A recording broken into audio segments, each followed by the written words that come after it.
कहते हैं कुछ लोगों की मेहनत उन्हें फर्श से अर्श पर बैठा देती है। देश के 92वें मुख्य न्यायाधीश बने जस्टिस भूषण रामकिशन गवई भी इन्हीं में से एक है। कभी महाराष्ट्र के अमरवती की झोपड़पट्टी में जीवन बिताने वाले गवई ने 14 मई 2025 को सुप्रीम कोर्ट के मुख्य न्यायाधीश पद की शपथ ले ली।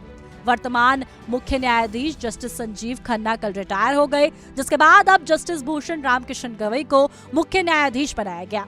वे जस्टिस के.जी. बालकृष्णन के बाद इस पद पर नियुक्त होने वाले दूसरे दलित मुख्य न्यायाधीश हैं, जिन्हें 2007 में नियुक्त किया गया था। गवई के यहाँ तक पहुँचने का सफर आसान नहीं है। उन्होंने अपने जीवन में काफी उतार चढ़ाव देखे और अपनी मेहनत के दम पर उस मुकाम पर पहुंचे हैं जहां बहुत सारे लोगों का सपना होता है। ऐसे में चलिए आइए आपको बताते हैं गवई की वो अनसुनी कहानी। जस्टिस भूषण रामकिशन गवई का जन्म 24 नवंबर 1960 को महाराष्ट्र के अमरवती में हुआ था। कुछ मीडिया रिपोर्ट्स में बताया गया कि गवई का बचपन अमरवती के फ्रिजरपुरा की झोपड़पट्टी में बीता। गवई ने क्लास 7 तक की पढ़ाई नगर पालिका के मराठी स्कूल से की। उनके पिता रामकृष्ण सूर्यभान गवई एक सामाजिक व्यक्ति थे, एक प्रसिद्ध अम्बेडकरवादी नेता और रिपब्लिकन पार्टी ऑफ इंडिया के संस्थापक थे। उनके अनुयायी और प्रशंसक उन्हें प्यार से दादा साहिब कहते थे। एक मीडिया रिपोर्ट के मुताबिक जब रामकृष्ण सूर्यभान गवई छोटे थे तब उनके पिता का सामाजिक जीवन ऐसा था कि उनकी मां जब सैकड़ों अंगुक्तों के लिए खाना बनाती रहती थी। हालांकि बाद में उनके पिता रामकृष्ण सूर्यभान गवई अमरवती से सांसद भी चुने गए। इसके अलावा वह 2006 से 2011 के बीच बिहार, सिक्किम और केरल के राज्यपाल भी रहे। सामाजिक कार्यों के चलते उनके पिता लंबे समय तक घर से बाहर रहते थे। ऐसे में उनकी मां को डर था कि कहीं उनके बच्चे भी दूसरे बच्चों की तरह बिगड़ ना जाएं। ऐसे में उनकी मां कमलताई ने पूरी जिम्मेदारी ली और गवई को घर के कामों में मदद करने की आदत डाली।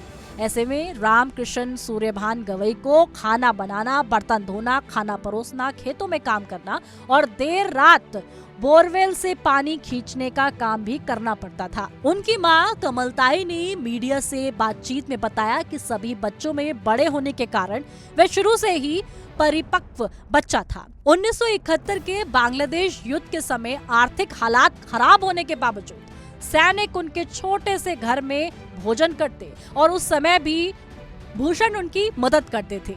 मीडिया रिपोर्ट्स के मुताबिक 84 वर्षीय कमलताई अमरवती के कांग्रेस नगर इलाके में अपने छोटे से घर में रहती, जहां दीवारों पर बाबा साहेब डॉक्टर भीमराव अंबेडकर की तस्वीरें सजी हैं।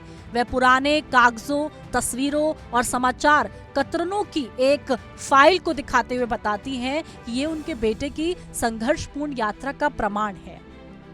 कमलताई खुद पेशे से टीचर रही हैं। गवई के सीजीआई बनने पर वह गर्व से कहती हैं कि मेरे बच्चे को तो मुकद्दर का सिकंदर बनना ही था। अमरवती के व्यवसायी रूपचंद खंडेलवाल ने एक मीडिया से बात करते हुए बताया कि भूषण रामकिशन गवई उनके पड़ोसी और सहपाठी थे। वे कहते हैं कि उस समय उनका परिवार एक छोटी सी झोपड़ी में रहता था। जस्टिस गवई ने अमरवती से पढ़ाई करने के बाद नागपुर विश्वविद्यालय से BA LLB की डिग्री ली। इसके बाद उन्होंने 16 मार्च 1985 को बार में पंजीकरण कराया। जस्टिस गवई ने अपने करियर की शुरुआत 1985 में वकालत से की। उन्होंने 1987 तक पूर्व महाधिवक्ता और उच्च न्यायालय के न्यायाधीश स्वर्गीय राजा S. भोसले के साथ काम किया। 1987 से 1980 तक उन्होंने बॉम्बे हाई कोर्ट में स्वतंत्र रूप से वकालत की। 1990 के बाद उन्होंने बॉम्बे हाई कोर्ट की नागपुर खंडपीठ से प्रैक्टिस की। वे नागपुर नगर निगम, अमरवती नगर निगम और अमरवती विश्वविद्यालय के स्थायी वकील रहे। जस्टिस भूषण रामकिशन गवई अगस्त 1992 से जुलाई 1993 तक बॉम्बे हाई कोर्ट की नागपुर खंडपीठ में सहायक सरकारी वकील और अतिरिक्त लोक अभियोजक रहे।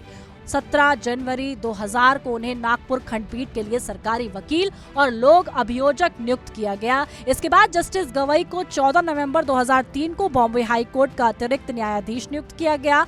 12 नवंबर 2005 को वे स्थायी न्यायाधीश बने। इस दौरान उन्होंने मुंबई, नागपुर, औरंगाबाद और पणजी की खंडपीठों में सभी प्रकार के मामलों की सुनवाई की। वहीं गवई को 24 मई 2019 को सुप्रीम कोर्ट का न्यायाधीश नियुक्त किया गया। पिछले 6 वर्षों में उन्होंने लगभग 700 खंडपीठों में हिस्सा लिया। उन्होंने लगभग 300 फैसले लिखे और 29 अप्रैल 2025 को BR गवई को सुप्रीम कोर्ट का मुख्य न्यायाधीश नियुक्त करने की मंजूरी दी गई। अब 14 मई को देश के 92 मुख्य न्यायाधीश बन गए। न्यायमूर्ति गवई दलित समुदाय से आने वाले केवल दूसरे मुख्य न्यायाधीश हैं। इस पर अपनी राय कमेंट बॉक्स में जरूर पेश करें।